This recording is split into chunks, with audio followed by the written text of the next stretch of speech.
kembali kepada jalan kesadaran itu tadi. Ya, betul Mas ya. Nikmatnya rasa kenyang oleh makanan itu dimulai dari rasa lapar Mas ya. Kalau kita nggak pernah punya rasa lapar, nggak ada keinginan makan. Nikmatnya tidur itu adalah ketika kita lelah. Nikmatnya ketenangan itu adalah ketika kita pernah dikunjungi kegelisahan. Nikmatnya kedamaian itu adalah ketika kita bosan dengan peperangan. Jadi nikmatnya kesadaran itu adalah ketika kita sadar diri kita begitu lama dalam ketidaksadaran. Selamat pagi, Rahayu Pak Wayan Mustika. Ayo. Ya, gini Pak Wayan. Ya. Kadang ketika kita masih muda gitu ya, definisi sukses kita itu adalah pengen mendapatkan validasi dari orang lain gitu ya. Terus kemudian kita tidak pernah mendengarkan yang namanya suara hati, orisinalitas, tentang jati diri. Itu enggak lah, ketika masih muda tuh yang penting kita terlihat sukses, berlimpah secara materi gitu ya, dipuji sama orang, diakui keberadaan kita, eksistensi kita gitu. Tapi ketika kita masuk ke usia parubaya, taruhlah kemudian usia 40 tahun gitu ya, kita sering mendapat yang namanya undangan dari semesta gitu, untuk kemudian meredefinisi kembali arti atau makna kesuksesan itu gitu, seperti yang disampaikan oleh Carl Jung kan gitu ya. Nah, aku pengen Pak Wayan menyampaikan poin-poin penting tentang redefinisi kesuksesan ini. Oke, transformasinya bagaimana gitu Pak Wayan? Pertama tuh gini Mas, ketika kita belum punya mobil, kita ingin punya mobil lah, sebagai kendaraan dulu. Setelah punya mobil, maka yang kita pikirkan apakah mobil ini punya bisa hidup apa enggak, punya bahan bakar apa enggak gitu. Nah setelah kita punya bahan bakar, baru kita coba mobilnya. Dan tentu sepanjang perjalanan itu kita masih anggaplah ini kita pertama kali baru naik mobil itu, tentu masih beradaptasi dulu dengan mobilnya, memenuhi segala hal terkait dengan mobil itu. Tujuan perjalanan mobilnya juga kemudian kita masih cari-cari gitu, sampai akhirnya ketika kita sudah selesai, kendaraannya sudah terpakai, sudah tiba di tujuan yang ingin dicapai, di situ baru biasanya kita mikir, saya kesini ngapain ya di tempat tujuan ini. Misalnya anggaplah kita beli ke mall atau pergi ke gunung dengan mobilnya, sampai di gunung baru kita mikir melihat keindahan, yang saya cari kesini apa ya, baru mobilnya diabaikan. Nah hal yang sama terjadi pada kita sebagai ruh di dalam tubuh ini. Pertama yang kita cari adalah saya pilih tubuh yang mana sebagai kendaraan ya. Nah, setelah dapat tubuhnya, kita sibuk dengan gimana caranya supaya tubuh saya bisa hidup seperti mobil tadi. Makannya apa, kemudian bagaimana makainya, masih sibuk di situ. Terus naik mobilnya mau kemana ya? Setelah kita sampai di tujuan yang kita sebut sukses itu, baru kemudian kita memikirkan kesuksesan yang lain, yaitu apa? Menemukan sesuatu di tempat pencarian kita. Nah itulah sang ruh dalam tubuh ini. Begitu dia sampai dengan urusan mobilnya, sampai di titik yang dia cari, kayaknya untuk urusan mobil udah aman lah ini, untuk urusan duniawi udah aman. Terus sebenarnya saya ngapain ya ke bumi ini? Nah baru di situ pencarian ke dalamnya Mas. Di situ biasanya mulai. Nah tergantung pada kematangan rohnya. Ada roh yang bahkan sampai tua itu masih sibuk mikirin cari uang. Tapi ada roh-roh yang memang sudah matang di dalam. Dari luarnya mungkin usianya masih kanak-kanak, masih muda, tapi yang sejak kecil sudah memiliki pertanyaan, sebenarnya saya kesini ngapain ya? Nah, saya ini siapa ya? Saya ini siapa? Nah, jadi orang lain sudah belum peduli bagian itu Mas Hendra. Dia masih mengikuti aturan-aturan tentang kebutuhan sesuai dengan hierarkinya Maslow, Abraham Maslow. Pertama kebutuhan fisiologis, kebutuhan akan rasa nyaman, kebutuhan akan kebersamaan, cinta, ya. Yang keempat kebutuhan akan harga diri, yang kelima baru aktualisasi diri. Aktualisasi diri yang di sini maksudnya. Tapi bagi roh-roh yang sudah matang, dia nggak lagi urusan itu. Dia aktualisasi diri yang di dalam dulu. Jadi dia cari di dalam dulu, baru dia keluar. Kalau kebanyakan orang itu seperti kisah Nasruddin yang mencari jarum di luar itu maksudnya. Jarumnya jatuh di dalam kamar kemarin malam. dia bingung nyari di luar. Begitu dibantuin sama orang-orang, tidak ketemu jarumnya karena nyarinya di luar. Terus ditanya, jarumnya jatuh di mana? Jatuhnya di dalam kamar. Tapi kenapa kamu ngajak kita nyarinya di luar? Karena di luar lebih gelap, di luar lebih terang, di dalam lebih gelap. Nah, kebanyakan orang mencari sesuatu di luar diri itu karena tampak terang. Ada harta yang terang, ada cinta yang terang, pujian-pujian itu maksudnya. Iya. Ada tahta yang terang. Padahal ketika kita menemukan sesuatu yang di dalam diri kita masih terang, itu ada harta berlimpah yang kita rasakan jauh sekali masalah kebahagiaannya. Keberlimpahan dalam bentuk yang lain gitu ya. Iya. Yang selama ini kita definisikan hanya sebatas mobil mewah, rumah mewah, Iya. uang banyak gitu ya Pak ya. Iya.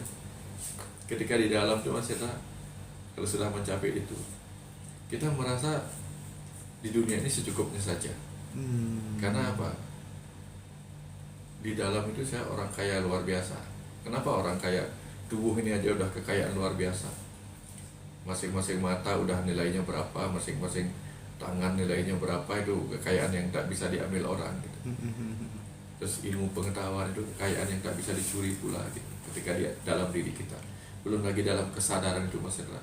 Seluruh semesta ini pun bagian dari milik kita gitu. Cuman kita hanya sedang ada di sini aja gitu. Makanya Carl Jung mengatakan bahwa kehidupan baru dimulai di usia 40 tahun gitu. Dimana kemudian kita ada trigger untuk mulai melepas yang namanya identitas palsu, topeng-topeng palsu. Kita menjadi lebih peka untuk mendengarkan suara hati yang mungkin selama ini itu terabaikan gitu ya, kita marginalkan, kita kesampingkan gitu. Tapi kan untuk fase itu Pak Wayan, kita kan kadang mengalami yang namanya kegelisahan, mengalami yang namanya penderitaan. Berarti kegelisahan dan penderitaan ini pintu pembuka untuk kemudian kita kembali kepada jalan kesadaran itu tadi. Ya, betul Mas ya. Nikmatnya rasa kenyang oleh makanan itu dimulai dari rasa lapar Mas ya. Kalau kita nggak pernah punya rasa lapar, nggak ada keinginan makan. Nikmatnya tidur itu adalah ketika kita lelah. Nikmatnya ketenangan itu adalah ketika kita pernah dikunjungi kegelisahan. Nikmatnya kedamaian itu adalah ketika kita bosan dengan peperangan. Jadi nikmatnya kesadaran itu adalah ketika kita sadar diri kita begitu lama dalam ketidaksadaran. Jadi memang semua dibuat seperti itu Mas Hendra. Hidup ini dibuat menderita supaya kita rindu pada diri kita yang menjadi sumber kebahagiaan di dalam diri ini sendiri. Tapi kenapa Pak Wayan itu harus menunggu paruh baya gitu ya, rata-rata gitu kan, menjelang 40 tahun. Seperti kita tahu bahwa story-nya Kang Abu kan juga begitu dulu gitu kan ya. Semuanya udah bisa dapet lah ya yang dipengenin sama anak muda. Tapi kemudian dia merasa batinnya menjadi hampa, kosong, kering gitu ya. Mulai kemudian ternyata sukses itu beliau pahami tidak hanya tentang pencapaian eksternal semata gitu ya, bukan soal sukses di satu periode tertentu, satu dekade tertentu, tapi merupakan sebuah keberanian untuk kita senantiasa tumbuh gitu ya, belajar dan menemukan makna di setiap babak-babak kehidupan gitu ya Wayan. Kenapa itu kok? Ya, rata-rata kalau kita baru lahir itu kan kita masih sibuk bagaimana cara makan. Kemudian mulai sekolah sampai SMA, rata-rata di usia 19 tahun kita tamat SMA. Baru selesai urusan belajar kehidupan. Belum prakteknya. Nah, anggaplah 11 tahun kemudian kita praktek untuk mendapatkan uang. Itu baru di usia 30 tahun Mas Hendra. Ditambah itu baru 11 tahun lah nyari uangnya. 10 tahun menikmati. Dapat menikmati dan mencapai kepuasan dari hasil kerjanya itu Mas Hendra. Itu kalau yang belum nikah. Kalau sudah menikah, lupa lagi, ada kebutuhan baru lagi, sehingga lupa untuk menikmatinya. Nah, rata-rata ketika orang sudah sampai di usia 40 tahun menikmati semuanya, nah di situ biasanya dia mulai mikir kenikmatan lain yang tidak dapat dicari di kehidupan ini. Baru dia mencarinya ke dalam Mas Hendra. Karena kan biasanya kalau air itu, ombak di pantai itu akan balik ke tengah lautan ketika dia sudah bertemu dengan pinggiran pantai, balik lagi dia ke dalam. Nah, hal yang sama terjadi pada pertumbuhan kita. Begitu kita selesai tiba di puncak pencarian duniawi kita akan balik lagi ke dalam. Nah, banyak orang perginya keluar, baru dia masuk ke dalam. Tapi lihat, ketika terjadi tsunami, Mas Hendra, tsunami itu air laut itu sampai jauh ke pinggir, jauh, lama dia baru baliknya. Kenapa? Karena dia di tsunami rata-rata dimulai dari guncangan gempa. Gara-gara guncangan gempa, kemudian dia air laut itu perginya jauh ke pantai. Nah, banyak orang yang di dalamnya gempa, di dalamnya terguncang oleh kemiskinan, terguncang oleh ini, banyak seperti itu. Kemudian akhirnya membutuhkan waktu lama untuk melakukan pencarian keluar, Mas Hendra, keluar dari samudra dalam dirinya. Tapi kalau dia agak tenang, ombak yang tenang itu sedikit-sedikit udah balik lagi ke tengah lautan, balik lagi ke tengah lautan gitu. Nah, hal yang sama terjadi kayak gitu, Mas Hendra. Roh-roh yang lahir dalam tubuh yang sudah tenang sejak kecilnya, sudah selalu bersyukur, penuh ini, gampang balik ke dalamnya. Tapi kalau diguncang oleh kehidupan, pencariannya jauh keluar gitu. Oke, gitu. Teman-teman, sebelum aku lanjutkan, aku pengen ucapkan terima kasih ke Faras gitu ya, yang senantiasa menjadi sponsor kita gitu ya, menjadi iklan kita. Ini produk minyak balur terbaik ya di Bali. Ini ownernya Pak Putu Eka Suryawan gitu, dan banyak sekali teman-teman di Ngadiroso yang sudah merasakan manfaat dari Faras ini gitu ya Pak Wayan ya. Mungkin 1, 2, 3 penyakit atau apa yang bisa disembuhkan dengan Faras, kalau sepengetahuan Pak Wayan apa aja? Yang pernah saya dengar dari mereka itu yang pernah memakai itu, ada yang dari tumornya bisa hilang, nggak tahu kayak bagaimana ceritanya tumornya bisa hilang itu. Mungkin keyakinannya dia membuat dia itu, dan efek khasiat anti radang, kan ada efek anti radang secara herbal juga ada, Mas, antioksidan juga ada di situ dalam ramuan-ramuan itu kan. Nah, itu yang mungkin ada juga sejenis antibiotik yang dan membuat mereka begitu. Produknya tidak hanya Faras saja gitu ya, ada Almoza dan lain-lain yang teman-teman bisa dapetin di admin Ngadiroso gitu ya. Baik Pak Wayan, kembali ke tema tadi. Berarti memang sebelum kemudian ada panggilan untuk pulang dalam tanda kutip gitu ya, masa muda itu merupakan sebuah eksplorasi awal yang penuh percobaan, penuh kesalahan gitu ya. Tapi itu bukan penemuan sebuah puncak kesuksesan yang final. Bukan ya? Bukan. Mas Hendra pernah mindahin ikan laut nggak ke kolam atau ke akuarium lah? Rata-rata orang bilang mereka akan belajar untuk beradaptasi dengan airnya dulu kan, air di akuarium. Nah, kita ini seperti ikan-ikan kecil yang dijatuhkan ke dalam akuarium bumi ini. Kita ini dari samudera semesta dijatuhkan ke sini. Awal-awal tentu kita beradaptasi dulu, Mas. Bagaimana menjaga hidup, bagaimana menikmati kehidupan ini. Lupa belajar. Nah, seperti kita nonton.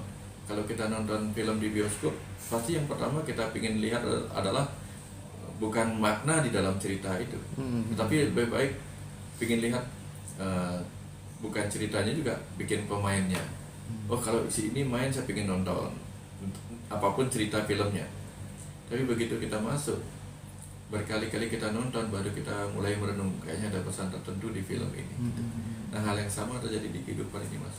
Awal-awal ketika kita masuk ke dalam kehidupan ini, rata-rata kita baru menikmati apa yang ada, bukan ada apanya di kehidupan ini. Wih, apa-apa ada, ini ada, itu ada. Tetapi nanti begitu kita tambah matang, tambah dewasa, kebutuhan kita bukan lagi tentang apa yang ada, tetapi ada apa di balik semua ini. Oke. Begitu. Nah, di usia 40 tahun itu, Pak Wayan, kadang kan muncul sebuah paradoks gitu ya. Muncul sebuah paradoks di mana kemudian karir kita itu udah mentereng, tapi lagi-lagi seperti yang saya sampaikan di awal tadi, muncul sebuah rasa kosong gitu ya. Ini muncul karena persona yang dibangun itu tidak mewakili keinginan terdalam gitu loh. Nah, eksplorasi internalnya itu nggak tersentuh gitu. Nah, maksudku tidak tersentuh itu kan karena mungkin nggak sesuai dengan misi jiwa dan lain-lain ya. Ketika kemudian kita mengalami fase itu Pak Wayan, dan kemudian itu tidak ada pembimbing gitu ya, tidak ada guru yang dijadikan sebagai penuntun atau rujukan, itu gimana? Apa yang harus dilakukan Pak Wayan? Ya, pertama tentu kalau bicara tentang guru Mas Hendra, sekarang ini kan guru berlimpah Mas Hendra. Guru ada di Ngaji Roso, bisa lewat tontonan gitu. Jadi tuntunan itu bisa didapat lewat tontonan. Oke. Tinggal pilih tontonan mana yang mengandung tuntunan gitu. Jadi nggak harus ketemu langsung dulu gitu. Karena kita tinggal pilih-pilih dulu kan. Ya sama lah dengan kita pergi ke mall. Nggak semua langsung bajunya dipakai dicoba-coba. Lihat-lihat aja dulu. Lihat-lihat dulu, kemudian kalau ada tertarik ya sudah coba dulu gitu. Nggak harus pakai nggak harus langsung beli lah gitu. Ya, guru-guru sudah banyak sekali, sudah dipermudah lah kita oleh kecerdasan semesta melalui AI itu. Sehingga kita tinggal lihat-lihat dulu. Iya ya, tinggal kita pinter-pinter ngasih prompt aja kan ya. Ya, yang penting ini Mas Hendra. Yang penting kalau mau mendapatkan pencerahan itu, upayakan menemukan tuntunan dalam tontonan gitu. Kalau tontonan itu gak ada tuntunannya, tinggalkan. Jadi karena banyak juga tontonan yang sifatnya manipulatif, dan membuat kita jadi tergantung tapi nggak dapat apa-apa gitu. Nggak dapat apa-apa. Nah, ini kan merupakan sebuah undangan dari semesta untuk kemudian kita lebih mencari ke dalam, ketimbang kemudian hanya mempercantik, memperindah, merias eksternal aja, faktor eksternal aja gitu. Tapi sebagian orang mengatakan ini nih usia 40 tahun itu disebut sebagai krisis paruh baya gitu. Atau jangan-jangan bukan krisis paruh baya, tapi itu merupakan sebuah kebangkitan secara psikologis gitu. Menurut Pak Wayan gimana? Iya Mas Hendra, gini, kalau kita pergi ke pantai Mas Hendra, ke samudra gitu, dan kita ingin menikmati terumbu karangnya, nggak ada orang menyelamnya dalam jarak 1 meter dari bibir pantai. Yes, oke. Agak kejauh baru dia menyelam. Nah, sama dalam kehidupan ini. Kita memang dibuat untuk apa? Setelah agak jauh ke tengah-tengah kehidupan ini, hampir paruh baya lah, baru kita akan menyelam, baru melihat keindahan. Kalau kita hanya melihat permukaan lautan, yang kita lihat hanya ombak, yang kadang menakutkan, yang kadang mungkin nikmat untuk berselancar. Tetapi kita tahu isi samudra penuh dengan warna-warni ikan, terumbu karang itu kalau kita menyelam. Nah, dalam kehidupan ini pun sama Mas Hendra. Awal-awal bagi orang lain, orang yang menyelam ke dalam samudra kehidupan ini tampak aneh, karena mereka lebih suka menikmati kehidupan ini, ya berselancar di sini, berselancar di sana, berselancar di mall gitu. Tapi dia nggak mau masuk lebih dalam lagi. Kalau mau masuk lebih dalam lagi, seperti orang-orang yang sudah masuk ke fase-fase pencarian ke dalam itu, dia akan menemukan sesuatu beda yang tidak bisa dilihat orang lain kecuali orang lain ikut menyelam. Ini. Tapi kalau hanya permukaan, semua orang juga bisa melihatnya Mas Hendra. Cobalah Mas Hendra sendiri kan sudah tahu guru-guru yang sudah pernah menyelam atau orang-orang yang sudah menyelami. Menyelam itu tidak harus ke tempat lain. Kalau kita menyelami dunia bisnis kita menemukan sesuatu yang luar biasa juga Mas Hendra. Makanya saya nulis buku tentang bisnis itu sebagai golf. Golf itu artinya game of love and fun. Wow. Jadi bisnis pun harus dijadikan game of love and fun di semua hal. Mau kita Game of love and fun. tugas seperti ini, mau kita seperti Mas Hendra lakukan ini pun harusnya menjadi golf, game of love and fun. Mencintai tugas ini dan menikmati pengetahuan-pengetahuan yang didapatkan. Gitu. Obrolan ini kita bisa nikmati. Gitu. Kayaknya harusnya seperti itu Mas. Menyelam pun bisa menjadi golf and game of love and fun gitu. Rindu untuk menemukan keberlimpahan dalam bentuk yang lain, atau kemudian selesai dengan diri sendiri. Itu kayaknya frase-frase yang cukup mewakili kondisi usia mulai masuk 40 tahun gitu ya. Kita mulai berkaca lagi, kita mulai meredefinisi arti sebuah kesuksesan, yang ibarat mungkin pakaian gitu, yang dulu mungkin udah nggak cocok gitu ya karena terlalu sempit sekarang gitu ya. Makanya Saya tiba-tiba ingat gini Mas Hendra, ketika Mas Hendra bilang 40 tahun Mas Hendra. 40 itu kan ada angka 4 dan angka kosong Mas Hendra. Yeah.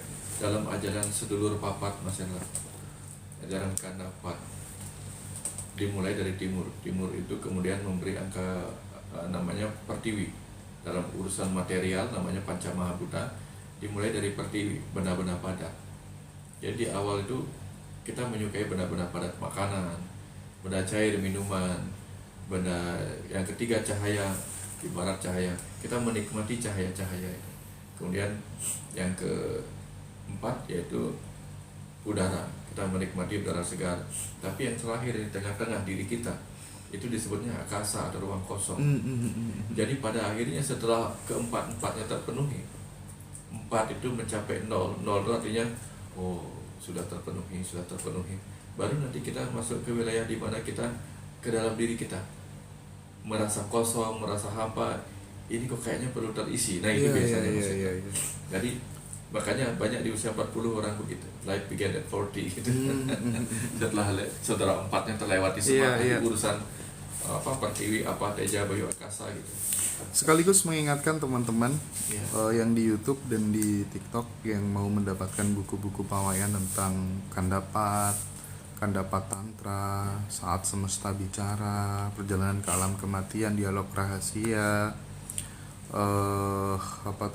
Tuhan Segala Agama, Rahasiaku Rahasiamu, dan Surya Pun Pernah Tenggelam gitu ya. Semua buku-bukunya pawayan ada di Ngaji Roso. Silakan teman-teman dapatkan, hubungi admin. Itu dokumentasi dari pikiran-pikiran dialog pawayan yang sangat luar biasa ketika mengalami automatic writing gitu ya. Teman-teman harus punya deh kayaknya ya, karena udah banyak teman-teman di Ngaji Roso yang koleksi karya-karya hebat dari beliau gitu.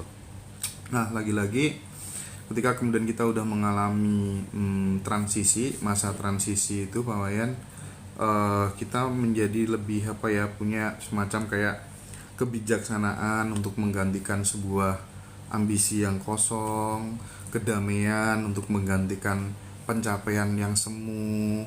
Pokoknya yang kita anggap sebagai kebenaran di masa lalu itu seolah-olah tergerus dengan kita mengalami kelahiran kedua gitu ya, nggak sih kira-kira? Persis Mas Hendra. Nah, makanya dalam ajaran orang Bali, orang suci itu disebut mengalami kelahiran kedua. Kelahiran kedua itu disebut Dwi Jati. Dwi Jati atau kelahiran kedua itu ditandai oleh mereka lahir dari rahim pengetahuan. Makanya orang-orang yang sudah selesai dengan urusan duniawi mulai belajar mengenal dirinya. Jadi ketika dia belajar mengenal dirinya, maka dia menemukan pengetahuan tentang dirinya. Begitu dia tercukupi pengetahuan tentang dirinya, dia terlahir kembali sebagai diri yang lain. Diri yang bisa melihat dirinya yang selama ini terbiasa dia pakai. Oh, ternyata aku yang di dalam ini jauh melebihi apa yang aku di luar ini gitu. Contohnya gini Mas Hendra. Ada orang kaya raya. Pertama dia akan pakai mobil BMW, mobil Mercy untuk membuktikan bahwa dia orang kaya. Tapi setelah dia mengenal dirinya, orang-orang mengenalnya sebagai orang kaya, dia mau keluar dari bemo roda 3 pun, dari becak pun orang sudah tahu. Betul. Dia orang kaya. Jadi bukan lagi apa yang dari luar yang menunjukkan dia seperti apa gitu. Nah, sama dengan orang yang sudah suci, dia tidak menunjukkan apa yang di luar. Kadang orang suci yang sebenarnya itu pakaiannya biasa-biasa, bisa kayak petani, bisa kayak tukang beca, bisa kayak tukang sapu jalanan, tetapi batinnya suci Mas Hendra. Ketahuan dari cara dia memperlakukan kehidupan gitu, bukan dari apa yang tampak dari luar Mas. Iya, tidak hanya urusan casing aja ya, bahkan orang kalau dengan tingkat kedalaman dia memahami Islam secara lebih mendalam, justru dia berusaha untuk menyembunyikan kemuslimannya, keislamannya gitu ya, tidak pengen diketahui banyak orang gitu ya. Bahkan aku tuh banyak ya ketemu sahabat-sahabat gitu yang menurutku dia udah selesai dengan dirinya sendiri gitu. Kalau dia mau traktir teman-temannya itu bahkan sembunyi-sembunyi gitu, Mbak. Sudah dibayarin. Iya, kasbon dulu ya. nanti kalau misalnya udah ini nih sekalian anak-anak nanti kalau ngopi dibayar sekalian. Nah, jadi kayak nggak pengen diketahui banyak orang itu kan.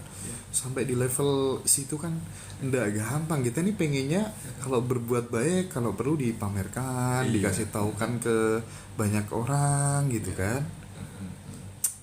Saya punya kumpulan teman-teman yang sering ajak ngobrol di pantai. Ya, nama grup kita itu grup Kampus Bangsal. Kampus Bangsal. Bangsal itu Apa tuh artinya Bangsal? armada nelayan di situ. Oke. Nah, di sana itu kita bisa saling gini Mas, itu saling ngotot bayarin. Royoan bayarin gitu ya, traktir ngotot gitu bayarin ya. teman. Iya, iya, iya. Gitu lah. Jadi kadang-kadang orang bingung loh kok sudah dibayar gitu. Semuanya diam-diam bayar gitu. Iya sih. Dan tahu nggak Mas Yatra, yang kami jadikan tanda petik guru di sana adalah orang yang dianggap gila. Oke. Karena di balik kegilaannya itu dia orang yang tidak terlalu peduli dengan hal-hal yang tidak penting gitu. Di balik. Jadi kita suka bercanda-bercanda bahwa di sini guru kita adalah orang yang kita anggap nggak waras gitu. Oke ya, pada prinsipnya kita semangat untuk kemudian terus melakukan perjalanan menuju diri yang sejati gitu ya, menerima semua spektrum kehidupan secara utuh dan berdamai dengan siapa diri kita yang sebenarnya gitu ya Pak Wayan ya. Baik, terima kasih banyak Pak Wayan atas perspektifnya.